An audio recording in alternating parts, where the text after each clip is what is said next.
the hospital. The doctor looked at me and said, no, they don't give this one injection. So am I going to be like that? It got to the point, I kid you not, until the day I told myself enough is because I was just there. For it was already going to weeks. I was just useless. Until one day I got up and said, no, this is nonsense. I cannot remain like this. I was still shaking. But I told God, I believe you for healing. And that was the beginning of my healing.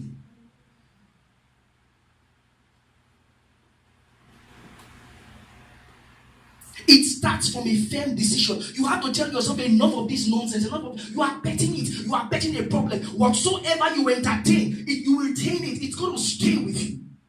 It's going nowhere. As long as you are happy with the pity party, no problem. A firm decision. Let me show you something about the prodigal son. Luke 15, verse 11 to 32. Every change starts with a decision. Every change starts with a decision. If you look at from verse 17 to 20, I'm going to emphasize that. He said, then he came to himself and he said, how many hired servants of my father have enough food and even food to spare? But I am perishing, dying here of hunger. I will get up and go to my father, and I will say to him, Father, I have sinned against heaven and in your sight. I am no longer worthy to be called your son. Just make me like one of your hired servants. So he got up. It always starts with a decision. And with that decision, you make up your mind that this is the one thing that I want. That is going to change my story. For Hannah, it was her son. If you look at verse 11 of 1 Samuel chapter 1, she told God, just give me a male child. Just give me one male child. That is enough to take away my shame and reproach. I don't know what is going to take away your shame and reproach, but I want you to keep it in the center of your mind now, because we will soon pray. If you go to Mark 10, verse 51, blind Bartimaeus told Jesus, just give me my sight. That is the only thing I need you to do for me. Change my story. Give me my sight. When you are desperate for a change, the first thing you need is a firm decision that enough is enough. And with that firm decision, decide what is that one thing that I need that is going to change my story. What is that one thing? The second thing you want to do when you are desperate for a change is to ignore the opinions of others.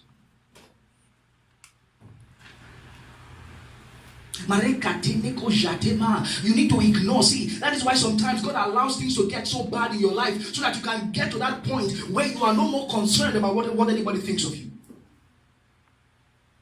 Go to 1 Samuel chapter 1 again. Read what Elkanah told Hannah. Verse 8. He said that Elkanah, her husband, said to her, Hannah, why do you cry? And why do you not eat? And why are you grieving? Am I not more to you than 10 sons? What a loving husband. But sir, you don't understand. You don't understand what it means to be a woman in the house, and there is a second woman in the house, and you slept with that woman and she gave birth, and you slept with me and I don't give birth. You don't understand the shame. You don't understand the reproach. You don't know how it hurts me when she keeps provoking me. You don't know how it hurts me when she keeps saying things about me. You don't know how it hurts me. It is easy for you to say that you are worth more than 10 sons. Thank you for your love, but this shame is too much for me to bear. She ignored her husband's opinion. One person I love so much is blind Bartimaeus. Oh, I love that man so much. Please take me to Mark. The book of Mark chapter 10. Mark chapter 10. Take me to verse 48. And I want you to see something about this guy. This guy, blind Bartimaeus, was a blind beggar. See, it's manageable to be blind and you have your own money. It is manageable to be blind and you can spend your own cash. I mean, there is this blind guy in Nigeria called Kobams. Kobams is a well-to-do guy. He graces stages. So the blindness is even a blessing. It's a uniqueness. But to be blind and to be a beggar, my brother, that's a problem. That is too much burden. This guy was a blind beggar. He had been begging for God knows how long. And then one day, he heard that the source of his solution was in town. He heard that Jesus was walking past the street and he shouted, Jesus, thou son of David, have mercy upon me. And some people who did not have joy told him to shut up. And he was making noise. But we are told that he shouted the more. Come on. Let me tell you something this morning, my dear brothers and sisters. Some of us are too self-conscious. You are too self-conscious. You come to church and you are bothered about the person by your side. They tell you to pray and it is impossible for you to pray. What if the person by my side says that I'm talking too much? What is my business? Let me tell you something. There is a spiritual law that the Holy Spirit taught me. Just the same way you have the law of diffusion in the physical, you have the law of diffusion in the spiritual. The law of diffusion basically says that the movement of souls from a region of higher concentration to a region of what? Lower concentration. In the realms of the spirit, it's the same thing. There is a law of diffusion, which is the movement of power from the region of higher concentration, which is God, to a region of lower concentration, which is a hungry and a thirsty soul. Matthew 5 verse 6. Blessed are those who hunger and thirst for righteousness, for they shall be filled. Without a hunger and a thirst for something, you will never be filled. I think it's Isaiah 43 verse 11 or Isaiah 49 verse 11, where God said that I'm going to give you rivers in the desert. The desert is not only symbolic of a physical place, it is also symbolic of a spiritual state. Before God can give you rivers, you have to have a desert-like state of your soul. That is why when we look at the story of the woman with the issue of blood, she kept telling herself, if only I can touch him, if only I can touch him, if only I can touch him. That was her hunger, that was her thirst. So by the time she touched Jesus, there was already a potential difference created, that when she touched the power, he drew out power from him. And Jesus said, I perceive the power left me. There were other people standing there with Jesus, but only one person drew from him. Why? She was hungry and thirsty. You have to learn how to ignore the opinions of others. That thing has not pained you yet.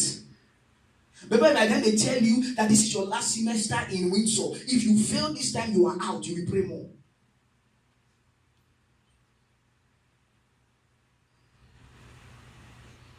Desperate for a change. What is that change you want to see in your life? What is that change you want to see in your life?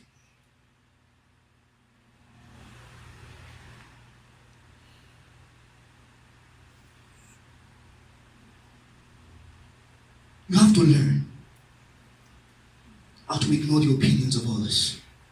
Father, it is me. I have come to see you. It's me. I have come to see you. I have come to see you. See, God is always going to feed you when you are hungry. But many of us come to church full. That's the problem. I can tell you that.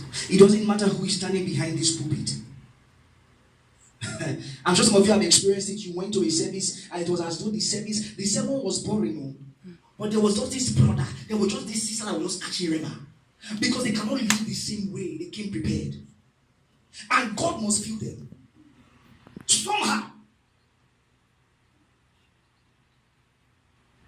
Stop bothering about what people think about you. I remember a testimony by Daddy Adeboye. The first time he went to Yongishul's church, when he saw crowd, he was moved. He saw the thousands of people. He said, Lord, that was initially when he had taken over the general Basia work of the meeting. He said then Yongishul took them to his prayer mountain. And then they saw the place. Others were admiring it. He just went into one closet. And he prayed. And he prayed. And he prayed. He said he prayed. He got so lost in prayer. He did not know when he spent only 1 hour or 2 hours there just praying. By the time he came out, they had been looking for him since. He kept the tourists that came with him waiting for him. By the time he entered the bus, he said they were all angry. But he was very happy that they were angry because he didn't have any cause to talk to anybody. He continued praying inside the bus. I am the one who knows what I came here for. Today, there is evidence of that prayer around the world. See, what is that body in your life? Are you desperate for a change? Are you tired of being told sorry? If you are not tired, no problem. Like I told you, nobody can help you if you don't want to be helped. But if you are sick and tired of being sick and tired, and look at the commanders, don't leave this service without an answer from God. The last point, before we pray. Oh, God is always going to answer a ready soul. How hungry are you? When you are desperate for a change, the third thing you want to do is to go to the only one who can solve your problem, which is the God of impossibilities. Suddenly it hit Hannah that she had been crying before the wrong people. She had been weeping before the wrong people. She had been complaining of her problems to the wrong people. And we are told that she suddenly got up. Go to verse 9 for me. Go to verse 9. It says, so Anna rose after they had eaten and drunk in Shiloh. And where did she go to? To the temple to go and pray. Go to the next one, verse 10. It said, and Anna was in distress of soul, praying to the Lord and weeping bitterly. Like it suddenly dawned on her that, Lord, if you cannot help me, nobody can help me. Some of you are still waiting for one uncle, one auntie somewhere to do something. Psalm 121 from verse 1 to 2. He said what? I will what? I will lift up my eyes to the hills. From whence cometh my help? My help comes from the Lord, who made heaven and earth. If you go to the book of 2 Kings chapter 6 verse 27, the king told the woman, he said, woman, if the Lord cannot help you, how can I? How am I going to help you? Where am I going to get your help from? From the wine press? Where? What is that pot in your life this morning? What is that change that you want to see? If God cannot give it to you, nobody can give it to you. And so if you are sick and tired of being sick and tired in this house this morning, if you want to see that change, then you want to go to the one who can give you the answers to your problems. And I'm here to announce to you that there is nothing that is too impossible for God. Genesis 18 verse 14, he said, is anything too wonderful? Is anything too hard for God? But if only you will be desperate enough this morning and say, Father, enough is enough. Let me share a testimony with you. One day by the grace of God, doing one of my evangelisms, I met a woman in the square as the Lord led me to her. I was talking to her. This woman was hungry. See, Marek Kasima, this God is real. This God is real. I was talking to her. The Spirit was giving me utterance, giving her the word of knowledge that God wanted her to know. And she was receiving this thing, and she could not care less if she was in an independent square. When she wanted to shout, she shouted. When she wanted to pray, she prayed. Told me of what she was going through. The Holy Spirit led me to pray with her. And I told her, as the Holy Spirit put in my hand, that look, in the next, she's to make many things. She had properties with her husband. But the husband did not put her name as part of the owner before the man died.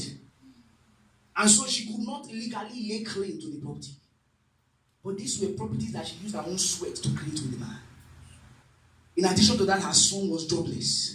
As the Lord led me, we held our hands, we agreed. I told her, the Lord says to you, within 7 days, there's going to be a turnaround. She had been pursuing one lawyer since to take up her case. She received it there and then. And I tell you, I met her on Thursday. By the Wednesday of the following week, this woman, I gave her my number. I said, you will call me to tell me that God has done this thing for you. Because I could sense the hunger was just too much. She needed a touch from God. By Wednesday of the following week, Wednesday evening, she called me. She said, guess what? The lawyer that she had been pursuing, he was the one pursuing her. I have seen a breakthrough in your case. Not only that, her son that had been looking for a job, they have been turning him down, telling him there is nothing. Within less than 7 days, the guy got a job. This God is the God of impossibilities. If he cannot help you, nobody can. But will you be hungry this morning and say, Father, I have been going to the wrong source. I have been crying before the wrong people. I have been weeping bitterly to the wrong persons. All Elkanah could do was to encourage his wife. I am better to you than 10 sons. And Penina was the demon in the house, ready to provoke her. But you can put God is going to put an end to your shame and sorrow this morning in the mighty name of Jesus. Lastly, as I wrap up before we pray. As you go to the God of impossibilities, as you engage him, you want to do what Penina did. You want to be persistent in your prayers. See, that is why this thing must bond you. This thing must bond you. Sometimes when we pray, that's why I'm not bothered when I see that some of us don't like to pray when we come to church. You have not gotten to some kind of things. I don't know if some of you had the same experience that I had. And when I was coming to Windsor for school, you gave somebody admission May 2010. 2010. I did not resume till May 2011. My visa did not come until February 2011. What kind of visa processing is that? Oh, he's coming. 1 month, he's coming. 2 months, 3 months. My father was like, what kind of thing is this? People will look at you now and think that you don't have plan for your future. Meanwhile, just one nonsense visa that you're waiting for. Okay, bring it. What is the way I do this? Update this. My mom got so pissed off. That woman, I'm still learning to pray where she is. She decided that, look, every human being that has sat on your visa, if the fire of God doesn't burn their backside and destroy their lives, they're not going to rest.